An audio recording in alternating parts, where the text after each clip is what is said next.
మానేడు గలం నిత్యం ప్రజల పక్షం చూస్తూనే ఉండండి నిఘా టీవీ. నిఘా టీవీ న్యూస్ కు స్వాగతం. BJP Bandi Sanjay press meet నిర్వహించారు. ఆదాయానికి వ్యవసాయానికి పొంతలేని రాష్ట్ర బడ్జెట్ అని ఆరోపించారు. ఇప్పుడు లైవ్ లో చూద్దాం. గతంలో మూసేసినటువంటి రామగుండం ఎరువుల కర్మాగారాన్ని పునరుద్ధరించిన విషయాన్ని అందరికీ తెలిసిందే. ఇవాళ 4000 మెగావాట్ల యూనిట్ల కరెంటు ఉత్పత్తి లక్ష్యంగా ఇవాళ ఎన్టీపీసీ 11,000 కోట్ల వ్యయంతో 2 యూనిట్లు పూర్తి చేస్తాం. ఆల్రెడీ 11 కోట్ల వ్యయంతో 2 యూనిట్లు పూర్తి చేస్తాం. ఇప్పటికే 1600 మెగావాట్ల విద్యుత్తును మనం వాడుకుంటున్నాం తెలంగాణ రాష్ట్రానికి. అప్పుడు కాంగ్రెస్ పార్టీ ప్రభుత్వం తెలంగాణ ఏర్పాటు విషయంలో తెలంగాణ రాష్ట్రం ఏర్పడితే మొత్తం తెలంగాణ మొత్తం అంధకారం అవుతుంది, మిమ్మల్ని ఎవరు పట్టించుకోరు అని చెప్పి అప్పుడు నాడు కాంగ్రెస్ పార్టీ మాట్లాడిన తర్వాత తెలంగాణ రాష్ట్ర ప్రజలకు ఇబ్బంది రావద్దని చెప్పి కేంద్ర ప్రభుత్వం సానుకూలంగా స్పందించి వాళ్ళ 5 యూనిట్లను ప్రారంభించడానికి పూర్తి 100% ఖర్చు కేంద్ర ప్రభుత్వం అందే. 100% ఖర్చు కేంద్ర ప్రభుత్వం అందే. దానికి మీరు సహకరించాలని చెప్పి అప్పుడు ప్రభుత్వం పడితే అప్పటి రాష్ట్ర ప్రభుత్వం సహకరించలేదు. అప్పుడు రాష్ట్ర ప్రభుత్వం దానివల్ల కేవలం 2 యూనిట్లు మాత్రం ప్రారంభమైన అక్కడ. ఈ 2 యూనిట్లకు కేంద్ర ప్రభుత్వం 11,000 కోట్ల రూపాయలు ఇచ్చేది ఆల్రెడీ. దాని ద్వారా 1600 మెగావాట్ల విద్యుత్తులు మనం వాడుకుంటున్నాం. మనం ఇప్పుడు 5 ఇంకా 3 యూనిట్లు ప్రారంభించడానికి కేంద్రం సిద్ధంగా ఉంది. దానికోసం పవర్ పర్చేస్ అగ్రిమెంట్ కోసం గత ప్రభుత్వం ముందుకు రాలేదు. ఇక్కడ తక్కువ రేటుకు మనం విద్యుత్తును ఉత్పత్తి చేసుకునే అవకాశం ఉంది, ఆ విద్యుత్తును వాడుకునే అవకాశం ఉంది, కేంద్ర ప్రభుత్వం పూర్తి నిధులు ఇవ్వడానికి అవకాశం ఉంది. వాళ్ళు కేవలం అగ్రిమెంట్ చేసుకోవడమే. కేసీఆర్ గారు కళ్ళు మూసుకొని సంతకం పెట్టాలి, కళ్ళు మూసుకొని సంతకం పెట్టాలి. కానీ కళ్ళు మూసుకొని సంతకం పెడితే వచ్చే కమిషన్ రావైనకు రూపాయికి వచ్చేదాన్ని 6 రూపాయలకు కొంటున్నాడు.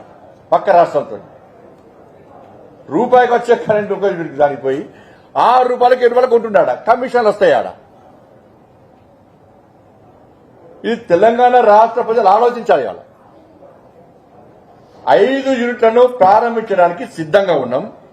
ఎందుకంటే 4,000 మెగావాట్ల విద్యుత్ మనకు అవసరం కాబట్టి దాన్ని దృష్టిలో పెట్టుకుని 5 యూనిట్లు ప్రారంభించడానికి కేంద్రం సిద్ధంగా ఉంది. పూర్తి బడ్జెట్ కేంద్రం ఇవ్వడానికి సిద్ధంగా ఉంది. దానిలో 11,000 కోట్ల రూపాయలు ఇచ్చినాం ఆల్రెడీ. మిగతా వాటికి ఇవ్వడానికి సిద్ధంగా ఉంది. ఇవి అగ్రిమెంట్ జరిగితే మళ్ళా 21,000 కోట్ల రూపాయల నిధులు వస్తాయి అగ్రిమెంట్ జరిగితే. మరి దీనికి గతంలో బీఆర్ఎస్ పార్టీ ప్రభుత్వం సహకరించలే. పక్క రాష్ట్రం నుంచి కొన్నది విద్యుత్ అదనంగా ఎక్కువ రేటు పెట్టి. మరి కాంగ్రెస్ పార్టీ నిన్న శాసనసభలో బడ్జెట్ ప్రవేశపెట్టే సందర్భంగా ఈ 3 యూనిట్లకు మీరు సహకరిస్తారా, సహకరించారా? మళ్ళీ మీరు కూడా కేసీఆర్ లెక్కనే పక్క రాష్ట్రం దగ్గర సేమ్ అదే పందాన్ని కొనసాగిస్తూ కమిషన్ కక్కుర్చుపడి అధిక రేటుకు విద్యుత్ కొంటారా? నేను మళ్లీ కొడుతున్నా కాంగ్రెస్ పార్టీ ప్రభుత్వాన్ని, ఈ 3 యూనిట్లకు సహకరించండి. ప్రారంభోత్సవానికి అగ్రిమెంట్ మీద సంతకం పెట్టండి. 21,000 కోట్ల రూపాయలు మనకు వస్తాయి. ఈ 5 యూనిట్లు ప్రారంభమైతే మనకు తక్కువ రేటుకే విద్యుత్ వస్తుంది. ఈ ప్రజల మీద అదనం భారం పడది.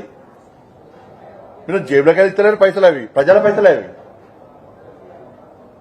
ఇక్కడ అవకాశం ఉంటే కూడా కొనకు వాడుకోకుండా పక్క రాష్ట్రాల నుంచి చిన్న చిన్న రాష్ట్రాల నుంచి కమిషన్ల కక్కుతుపడి అడ్డగోలు విద్యుత్ కొంటే ఇది ఎక్కడనే అవి. దాని మీద కనీసం శాసనసభలో చర్చ లేదు, దాని ప్రస్తావన లేదు. రాష్ట్ర ప్రభుత్వం సహకరించాలి, దీనికి కేంద్ర ప్రభుత్వం సహకరి సిద్ధంగా ఉంది. మీరు కూడా అదే కమిషన్ కక్కుతు పడితే ప్రజలు తిరగబడతారు. వాళ్ళ దాంతో పాటు 1,350 కోట్ల రూపాయల వ్యయంతో ఎయిమ్స్ నిర్మాణం చేసినాం బీబీనగర్ లో. 500 కోట్ల వ్యయంతో రైల్వే వ్యాగన్ వరాలింగ్ మ్యానుఫ్యాక్చర్ యూనిట్, దానిలో కోచ్ కూడా ఉన్నది, కోచ్ ఫ్యాక్టరీ నిర్మాణం కూడా ఉన్నది. అలా కోచ్ ఫ్యాక్టరీ ఏర్పాటు చేస్తున్నారు, దాని అది కూడా ఉంది. అలా ఇలా 899 కోట్లతో గిరిజన యూనివర్సిటీ. కేంద్ర ప్రభుత్వం అనేక సందర్భాల్లో గతంలో రాష్ట్ర ప్రభుత్వం డిమాండ్ చేస్తే కూడా అప్పుడు రాష్ట్ర ప్రభుత్వం స్థలం కేటాయించడానికి కూడా సహకరించలేదు. ఇప్పుడు స్థలం కేటాయించారు, వెంటనే కేంద్ర ప్రభుత్వం నిధులు కేటాయించింది 899 కోట్ల రూపాయలతో. వరంగల్లో మెగా టెక్స్టైల్ పార్క్ కు ఏర్పాటు చేయడం జరిగింది. అలా బయ్యారం స్టీల్ ఫ్యాక్టరీ గురించి ఇది అసాధ్యం అని చెప్పి గతంలో కాంగ్రెస్ పార్టీ చెప్పింది, బీఆర్ఎస్ పార్టీ చెప్పింది. ఆ ప్రభుత్వం మారగానే వాళ్ళు మొరుగుతున్నారు, వీళ్ళ ప్రభుత్వం రాగానే మళ్ళీ వీళ్ళు దాని గురించి మాట్లాడుతున్నారు. వాళ్ళు అప్పుడు ఎందుకు సాధ్యం కాదని చెప్పింది మీరు ఉన్నప్పుడు క్వాలిటీ ఉండేదల్లా సాధ్యం కాదని మీరే చెప్తారు. మళ్ళీ ఇప్పుడు మీరే విమర్శిస్తా ఉన్నారు. ఇవి కేంద్రానికి సంబంధించింది. ఇవన్నీ చేస్తే కూడా కేంద్రానికి వ్యతిరేకంగా వాళ్ళ రాష్ట్ర అసెంబ్లీలో తీర్మానం చేయడం ఇంతకంటే మూర్ఖత్వం ఇంకోటి కాదు. కేంద్రానికి వ్యతిరేకంగా వాళ్ళ రాష్ట్ర అసెంబ్లీలో తీర్మానం చేయడం ఇంతకంటే మూర్ఖత్వం ఇంకోటి కాదు. నేను మళ్ళీ అడుగుతున్నాను, తెలంగాణ అభివృద్ధి ముఖ్యమా, కొట్లాడుకుని ముఖ్యమా? తెలంగాణ రాష్ట్ర ప్రజలు అప్పీల్ చేస్తాను. నేను కేంద్రం సహకరించడానికి సిద్ధంగా ఉంది. ఇలా కాంగ్రెస్ పార్టీ ప్రభుత్వము కొట్టాడే ప్రయత్నం చేస్తున్నది. కేసీఆర్ పందానే ఇలా రాష్ట్ర ప్రభుత్వం పాటిస్తా ఉన్నది. ఆదాయానికి వ్యయానికి పొందలేదన్న రాష్ట్ర ప్రభుత్వ బడ్జెట్ ఈ 10 సంవత్సరాల్లో ఇలా ఆర్థిక నిపుణులు కూడా అదే ఆలోచిస్తున్నారు. ఇవాళ రాష్ట్ర ప్రభుత్వం ప్రవేశపెట్టిన బడ్జెట్ కు అసలు ఆదాయానికి వ్యయానికి పొందలేదు, ఎక్కర్లేదు. సరే ఒక 5%, 3% తేడా ఉందంటే పెద్ద పట్టించుకోవడం అవసరం లేదు. మొత్తానికి ఫరక్ ఉంటుంది.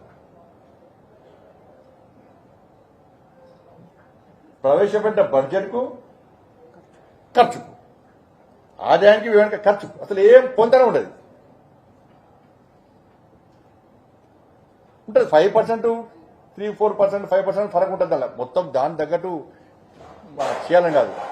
అసలు 5% కాదు, 50% ఉండదు.